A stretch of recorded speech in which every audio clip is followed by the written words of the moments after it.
Sir, नज़रिया पाकिस्तान के हवाले से बात हो रही है। 14 अगस्त है, कौम ये वो दिन था जिसके लिए हमने इतनी सारी कुर्बानियाँ दी हैं, मगर वो क्या नज़रिया था? मैं चाहूँगा सबसे पहले उसके ऊपर आप रोशनी डालें।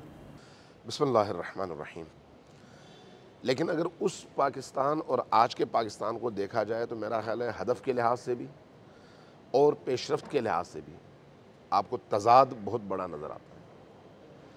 वो पाकिस्तान इसलिए बना था कि इस सरज़मीन पर अल्लाह की हुकूमत कायम हो, कुरान की हुकूमत कायम हो, रसूलुल्लाह और आपकी सुन्नत की हुकूमत कायम हो।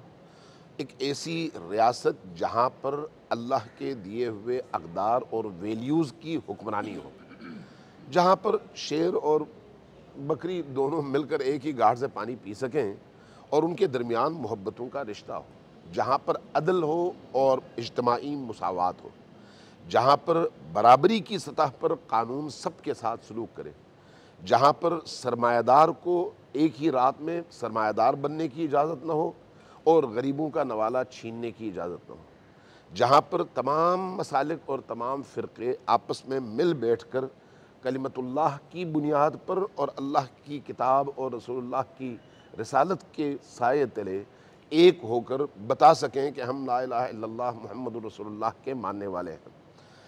अगर आप इन स्लोगन्स और इन नारों के हवाले से देखें तो वो पाकिस्तान इन नारों के हवाले से ख्वाब था कि हम एक ऐसा मुल्क चाहते हैं।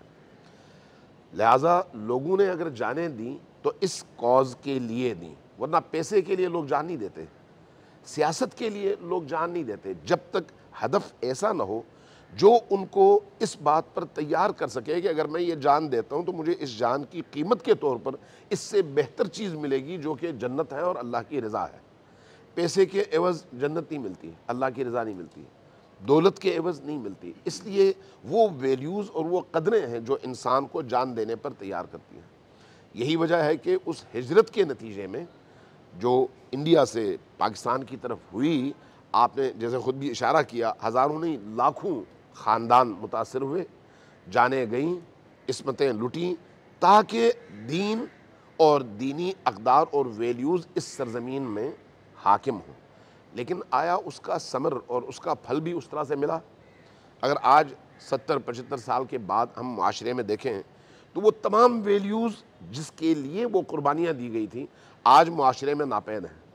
आज एक तबका सिर्फ़ इसी गरीब आवाम के खून से खून बेचकर जो पैसे कमाता है उस पैसे पर अय्याशी कर रहा है, और बाकी तमाम आवाम गर्मी में गर्मी से और सर्दी में सर्दी से झुलसते हुए, भूख से तड़पते हुए, प्यास से तड़पते हुए नज़र आते हैं। अगर आज आप अमन की सूरत हाल देखें तो वो अमनीयत आपको नज़र नहीं आती। अगर आप आज फ़िरक़ा वाराना और मसलकी हमाहंगी देखें तो वो जो उस वक्त की हमाहंगी थी आज उसका उश्र अशीर भी नज़र नहीं आता। दिलों में कीने, दिलों में हसद, दिलों में एक दूसरे के लिए नफ़रतें, जबकि उस ज़माने में इस तरह की तमाम तर तफ़रीक़ात के बग़ैर तमाम के तमाम मसालिक और तमाम के तमाम मसालिक के उलमा, बुज़ुर्ग, मशाइख़, मुफ्तियान कराम, ये सब एक प्लेटफार्म पर जमा होकर कायद-ए-आज़म के साये में और उनके उस स्लोगन के साये में उन्होंने एक मुश्तरका कदम उठाया था। लिहाजा अगर आज उस तनाज़ुर में देखा जाए तो हम इस वक्त तो उस बॉर्डर तक पहुँच चुके हैं कि गुज़श्ता साल पूरे मुल्क में एक आवाज़ थी कि हम दिवालिया होने जा रहे हैं। माशी हवाले से तो ये सूरत हाल है, अखलाक़ी हवाले से हम दिवालियापन का शिकार हो चुके हैं, मजहबी हवाले से दिवालियापन का शिकार हो चुके हैं, कल्चर के हवाले से दिवालियापन का शिकार हो चुके हैं। अभी आप ये देख लें कि आप 14 अगस्त के लिए आज उलमा के साथ ये प्रोग्राम कर रहे हैं जिसमें आप नज़रिए पाकिस्तान पर बात कर रहे हैं, ऐसा ही है, पाकिस्तान बनने के अहदाफ पर बात कर रहे हैं।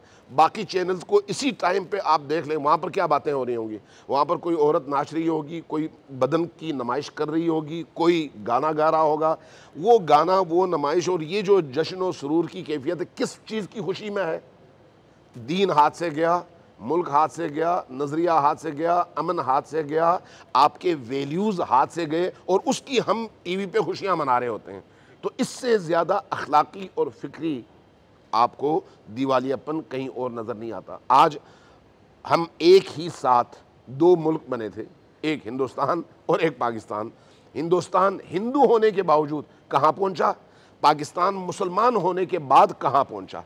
एक अरसे के बाद बांग्लादेश हमसे अलग हुआ, लेकिन बांग्लादेश हमसे अलग होने के बाद माशी हवाले से, कल्चर के हवाले से, कौमियत के हवाले से, तरक्की के हवाले से कहाँ पहुँचा, और उसको हमने निगलेक्ट किया और उसके बाद हम कहाँ पहुँचे। आज हमारी माशरती बेदारी की क्या सूरत हाल है, और वो बांग्लादेशी जिनको पाकिस्तान में बहुत सारे अनावीन के तहत उनकी तौहीन और तनकीस की जाती थी, वो इस वक्त फिक्री बेदारी के हवाले से कहाँ पर हैं कि जिसका नतीजा इन दिनों हालिया जो वाक़यात वहाँ पर हुए वो बता रहे हैं कि एक बेदार जिंदा जवानों की ऐसी कौम है जो जुल्म और ज़्यादती को बर्दाश्त नहीं करती।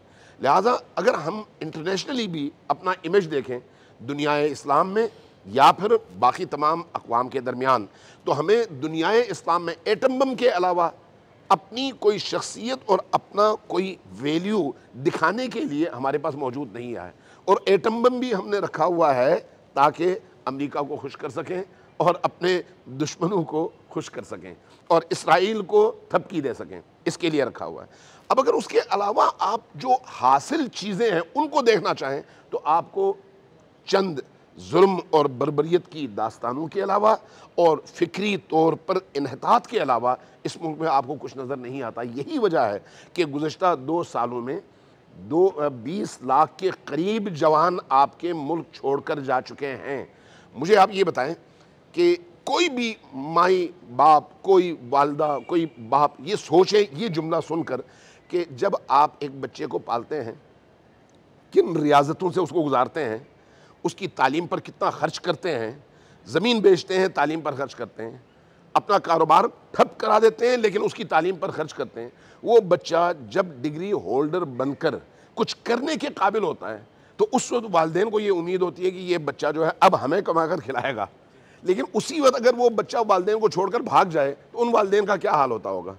इस मुल्क का एक माँ की हैसियत से वही हाल है। इस वक्त 20 लाख बच्चे कम अज़ कम जिन्होंने अरबों रुपए का सरमाया खर्च करके डिग्रियां हासिल की हैं, वो किसकी खिदमत कर रहे हैं? यूरोपियंस की, अमेरिकन्स की, दूसरे ममालिक की, और हम यहाँ पर कचरा जमा करके बैठे हुए हैं। इस वक्त हमारे मुल्क का हासिल या अशराफिया है या कचरा है। वो जो शुरफा का तबका था वो इस वक्त पिस रहा है। तो इसलिए हमें 14 अगस्त मनाने के हवाले से इस तरह से सोचना चाहिए कि जो आज से 10 साल पहले की सूरत हाल थी पाकिस्तान के अंदर, जब 14 अगस्त की तैयारी होती थी तो पूरे मुल्क में कुमकुमे जले होते थे, बच्चे निकल रहे होते थे, लिबास से पता चलता था, सारी कौम खुशी का इजहार कर रही होती थी। आज पिछले साल में 14 अगस्त में कोयटा में था, लगता था जैसे योम सोग है। आज आप कराची की सड़कों में घूमें फिरें तो आपको लगता ही नहीं है कि भाई ये कोई आज़ादी का जश्न भी मनाया जा रहा है, इसलिए कि हम आज़ाद नहीं हुए बल्कि गुलामी दर गुलामी का शिकार हुए। बिल्कुल ठीक कह रहे हैं, वो जोश और जज्बा नहीं दिखाई दे रहा है इस बार।